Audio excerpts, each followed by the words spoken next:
அனைத்து தமிழ் உறவுகளுக்கும் வணக்கம். இன்றைய கதை நிலா பாட்டி.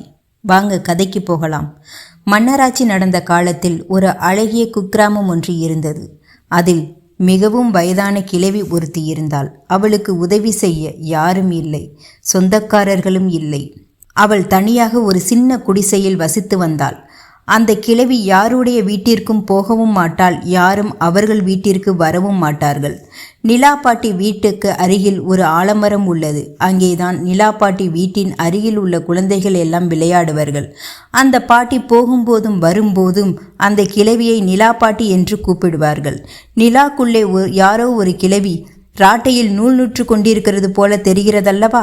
அவளை போல அந்த கிழவையும் எப்பொழுதும் பார்த்தாலும் ராட்டையிலேயே நூல் நூற்று கொண்டிருப்பாள். அதனால் அவளை நிலாப்பாட்டி என்று குழந்தைகள் கூப்பிட்டார்கள். அந்த பேராலேயே அவர்களை எல்லோரும் நிலாப்பாட்டி என்றே கூப்பிடத் தொடங்கிவிட்டார்கள். குழந்தைகள் வைத்த பெயரே அவளுக்கு நிலைத்து போய்விட்டது. அவளுடைய உண்மையான பெயர் யாருக்கும் தெரியாது. ஏனென்றால் அவள் யாரிடமும் அதிகமாக பழகுவதும் இல்லை, பேசுவதும் இல்லை. அவள் சதா நூல் நூற்று கொண்டே இருப்பாள். அந்த காலத்தில் எந்தவித எந்திரங்களும் இல்லை. ராட்டையால் நூல் நூற்று அந்த நூலை கொண்டுதான் நெசவாளர்கள் துணி நெய்வார்கள். கிழவி நூல் நூற்று அதை துணி நெய்பவர்களுக்கு விற்று அதில் கிடைக்கும் கொஞ்ச பணத்தை கொண்டு உணவுப் பொருள் வாங்கி வயிறு வளர்த்து வந்தாள். அவளுக்கு கஷ்டப்பட்டு வேறு வேலை செய்ய முடியாது. ஏனென்றால் வயதாகிவிட்டதல்லவா, உடம்பில் அத்தனை வலுவும் இல்லை. ஒரு நாள் மாலையில் நிலாப்பாட்டி நூல் நூற்று விட்டு பிறகு அடுப்பு பற்ற வைப்பதற்கு கொஞ்சம் சுள்ளி எடுத்து வருவதற்காக குடிசை விட்டு வெளியே வந்தாள். அந்த சமயத்தில் அழகான குருவி ஒன்று பயந்து அலறிக்கொண்டு அவள் பாதத்தின் அருகே வந்து விழுந்தது. அதன் மேலே பச்சை, சிவப்பு, நீலம் ஆகிய 3 நிறங்களும் அழகாக விளங்கின.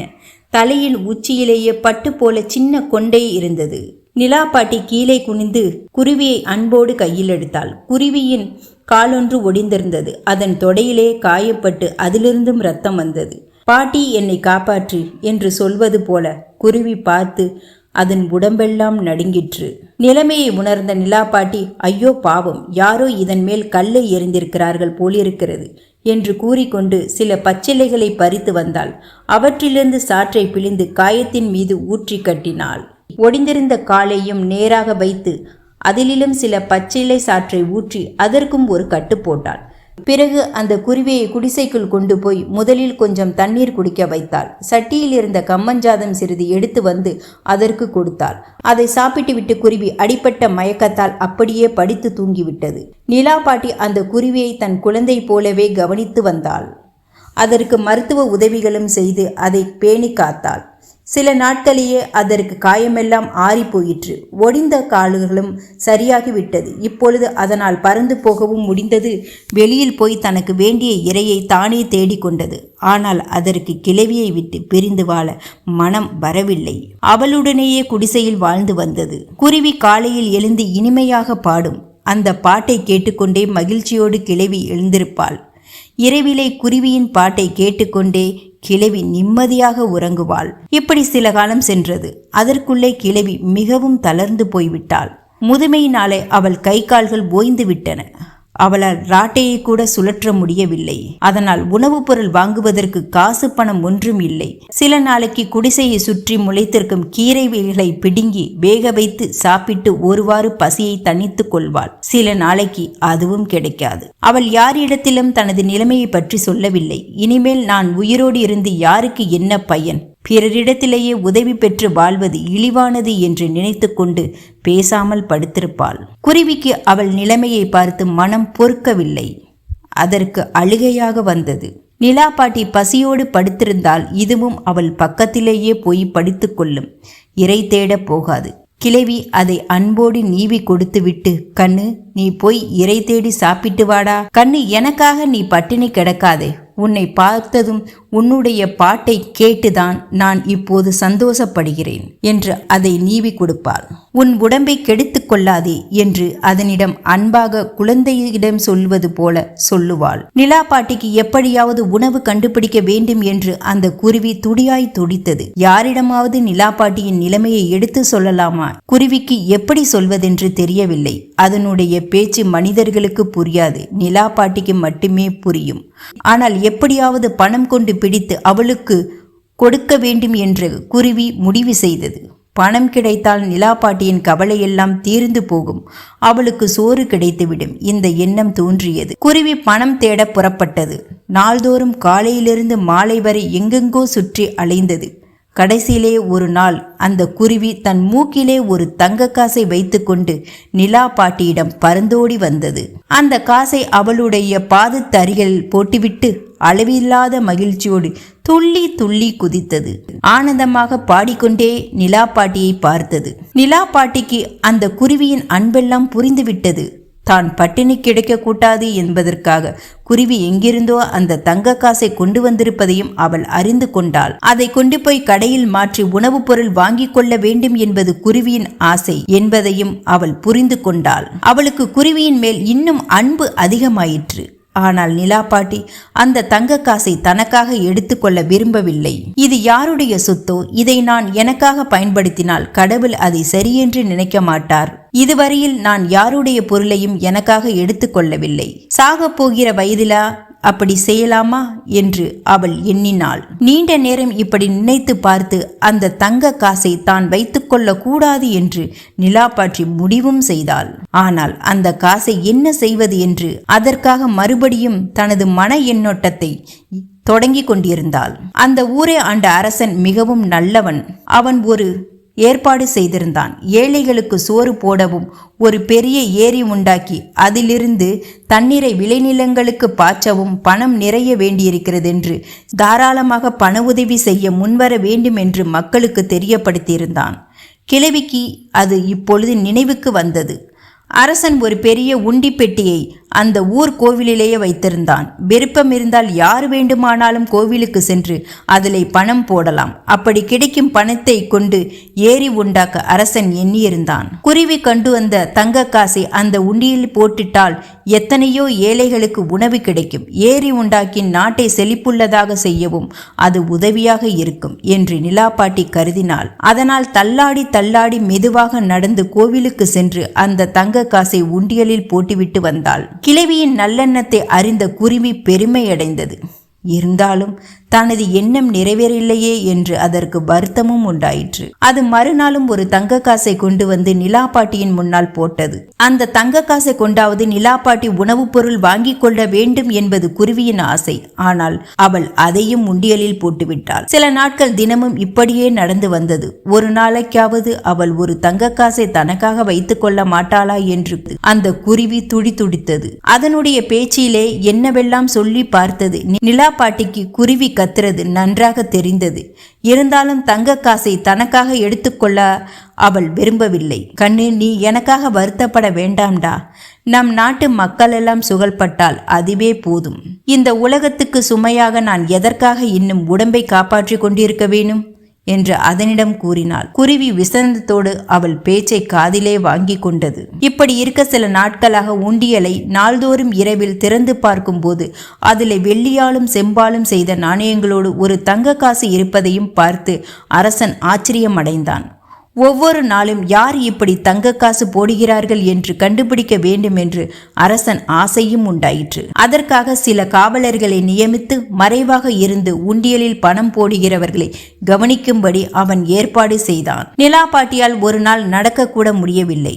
பட்டினியாக கிடைப்பதால் கை கால்கள் ஓய்ந்து போய்விட்டன. இருந்தாலும் அவள் மனம் தளரவில்லை. அன்று குருவி கொண்டு வந்த தங்க காசை உண்டியலில் போடுவதற்காக அவள் புறப்பட்டாள். பசி மயக்கத்தால் தலை சுற்றத் தொடங்கியது. கால்கள் தள்ளாடின.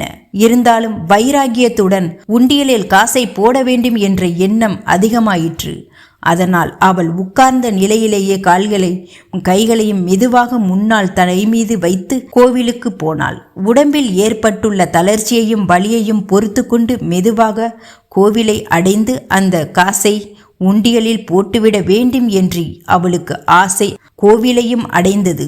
அவளுக்கு சந்தோஷம் உண்டாகிவிட்டது. நாள்தோறும் திட்டத்திற்கு உதவி செய்ய போவதை நினைத்து பெருமையும் அடைந்தாள். அவள் கடவுளை கும்பிட்டுவிட்டு உண்டியலில் தங்க காசை போடுவதை அரசனுடைய ஆட்கள் கண்டு கொண்டார்கள். அதை அவர்கள் உடனே அரசனிடம் தெரிவித்தார்கள். அரசன் இதை கேட்டு மேலும் ஆச்சரியமடைந்தான். நிலாப்பாட்டியை சந்தித்து அவளை பற்றி முழு விவரம் தெரிந்து கொள்ள வேண்டும் என்று நினைத்தான். இந்த அரசன் மிகவும் நல்லவன், மக்களிடத்தில் அன்புடையவன், சிறந்த போர் வீரன், அறிவாளி, மக்கள் போற்றும் அரசாட்சியை ஆள்பவன். இத்தனை தகுதியுடைய இந்த அரசன் அவன் சின்ன குழந்தையாக இருந்தபோது அவனுடைய தந்தை அரசாட்சி செய்து வந்தார். அப்போது பகைவர்கள் அந்த ஊரையும் கோட்டையையும் திடீரென்று எதிர்த்து வந்து தாக்கினார்கள். தந்தையால் பகைவர்களை தோற்கடிக்க முடியவில்லை. ஏனென்றால் பகைவர்களுடைய சேனை மிக பெரியதாக இருந்தது. அதனால் அவனுடைய தந்தை வீரத்தோடு சண்டை செய்து பயனிற்றில்லாமல் போயிற்று. அவர் உடம்பில் பல இடங்களில் காயமடைந்து போர்க்களத்திலேயே இறந்து போனாள். பகைவர்கள் கோட்டையை பிடித்து கொண்டார்கள். ஆனால் சின்ன குழந்தையாக இருந்த இந்த அரசன் அவர்களிடம் சிக்கவில்லை. யாரோ சில பேர் அவளை ரகசியமாக அந்த ஊரிலிருந்து எடுத்துக்கொண்டு போய் வேறு யாருக்கும் தெரியாமல் வளர்த்து வந்தார்கள். அவனுக்கு தான் அரசகுமாரன் என்பது தெரியாது. பருவகாலம் வந்தது. அவனுக்கும் 20 வயதான போதுதான் அவனிடம் உண்மையை சொன்னார்கள். அவன் உடனே ஒரு சேனையை திரட்டி வந்து பகைவர்களை எதிர்த்து போரிட்டு அவர்களை ஊரை விட்டு விரட்டி அடித்தான். அவனே அரசனும் ஆனான். மக்கள் எல்லாம் அவனுடைய வீரத்தை கண்டு மகிழ்ச்சி அடைந்தார்கள். இப்படிப்பட்ட வீரனா இந்த அரசன் மறுநாள் காலையிலேயே நிலா பாட்டியை தேடிக்கொண்டு அவளுடைய குடிசைக்கு வந்து விட்டான். பாட்டி, நீ உனக்கு இந்த தங்க காசு ஏது? எதற்காக உண்டியலில் நாள்தோறும் போடுகிறாய் என்று அவன் கேட்டான். நிலா பாட்டிக்கு அரசனை பார்த்ததும் முதலில் கொஞ்சம் பயமாகத்தான் இருந்தது. இருந்தாலும் அவள் குற்றம் ஒன்றும் செய்யவில்லையாகையால் அவளுடைய பயம் விரைவில் நீங்கிவிட்டது. குருவி தனக்கு எங்கிருந்தோ தங்க காசு கொண்டு வந்து கொடுக்கிறது. அதையும் அவள் தனக்காக வைத்து கொள்ளாமல் உண்டியலில் போடுவதையும் அரசனுக்கு தெளிவாக கூறினாள். அரசனுக்கு உண்டான ஆச்சரியத்தை சொல்ல முடியாது. அவன் நிலா பாட்டியை மரியாதையோடு அன்போடும் பார்த்து கொண்டு நின்றான். அந்த வேளையில் வெளியே போயிருந்த குருவி தன்னுடைய மூக்கில் ஒரு தங்க காசை கொண்டு வந்து நிலா பாட்டியின் முன்னால் வைப்பதையும் அவன் பார்த்தான். நிலா பாட்டி சொல்வது உண்மைதான் என்று அவனுக்கு தெரிந்து விட்டது. பிறகு அரசன் அந்த குருவி எங்கிருந்து தங்க காசு கொண்டு வருகிறது என்று கண்டுபிடிக்க வேண்டுமென்று நினைத்தான். அதற்காக மிக மிக சிறந்த திறமைசாலியான சில பேரை அவன் பொறுக்கி எடுத்தான். அந்த குருவி காலையில் எழுந்தவுடன் எங்கெல்லாம் போகிறது, எங்கு அலைந்து திரிந்து அது அந்த தங்க காசை கொண்டு வருகிறது என்று தெரிந்து கொள்வதற்காக அதன் பின்னால் எப்படியாவது தொடர்ந்து சென்று கவனிக்கும்படி காவலர்களை ஏற்பாடு செய்தான். அந்த ஊரை சேர்ந்த கோட்டை சுவர் மிகவும் பழமையானது. அரசனுடைய முன்னோர்கள் பல ஆண்டுகளுக்கு முன்னாலே அதை கட்டியிருந்தார்கள். அந்த கோட்டையின் சுவரிலே எங்கிருந்தோ ஒரு பக்கத்தில் சிறியதாய் இருந்த ஒரு பொந்துக்குள் அந்த குருவி நுழைந்தது. அப்படி நுழைந்துவிட்டு வெளியில் வரும்போது தங்க காசு ஒன்றை மூக்கில் வைத்திருப்பதையும் அந்த காவலன் 3 நாட்களிலேயே கண்டுபிடித்து விட்டான். அவன் அதை உடனே அரசனுக்கு தெரிவித்தான். அரசனுக்கு ஆச்சரியம் மேலும் அதிகமாகிவிட்டது. பல பேர் அவனிடம் கூறியிருந்த ஒரு செய்தியையும் அவனுடைய நினைவுக்கு அந்த சமயத்தில் திடீரென்று வந்தது. அதனால் அவன் அந்த மதில் சுவரை பரிசோதிக்க ஆட்களோடு விரைந்து சென்றான். வேலைக்காரர்களை விட்டு அந்த பொந்திருந்த இடத்திலே சுவரை இடிக்கும்படி உத்தரவு கொடுத்தான். வேலைக்காரர்கள் அப்படியே இடித்தார்கள். அதற்குள்ளே ஒரு பித்தளை அண்டாவில் நிறைய தங்க காசும் நகைகளும் இருந்தன. அந்த கோட்டையை இந்த அரசனுடைய தந்தை ஆண்ட காலத்தில் பகைவர்கள் பிடித்து கொண்டார்கள் அல்லவா? அப்போது அப்படி பிடிப்பதற்கு முன்னால் இந்த அரசனுடைய தந்தை யாருக்கும் தெரியாமல் அரண்மனையில் இருந்த விலையுயர்ந்த பொருட்களை எல்லாம் இப்படி எங்கேயோ மறைத்து வைத்து விட்டதாக பல பேர் சொல்லிக்கொள்வார்கள். அரசனும் அந்த பேச்சை கேட்டிருக்கிறான். ஆனால் இதுவரையில் அந்த பொருள் எங்கிருக்கின்றன என்று யாருக்கும் தெரியவில்லை. குருவியின் உதவியால் அவை இப்பொழுது அரசனுக்கே கிடைத்து விட்டன. அதை கொண்டு ஏரி உண்டாக்க அரசன் உடனே ஏற்பாடு செய்தான். அதற்கு நிலாப்பாட்டி ஏரி என்று பெயரிட வேண்டுமென்றும் முடிவு செய்தான். நிலாப்பாட்டியை அரசன் வெகுவாக புகழ்ந்ததோடு அவளை அரண்மனையிலேயே வந்திருக்கும்படியாக வேண்டி கேட்டுக்கொண்டான். ஆனால் நிலாப்பாட்டியோ தனது குடிசையை விட்டு போக இசையவில்லை. இந்த குருவியும் நானும் இங்கேயே சந்தோஷமாக இருக்கிறோம்.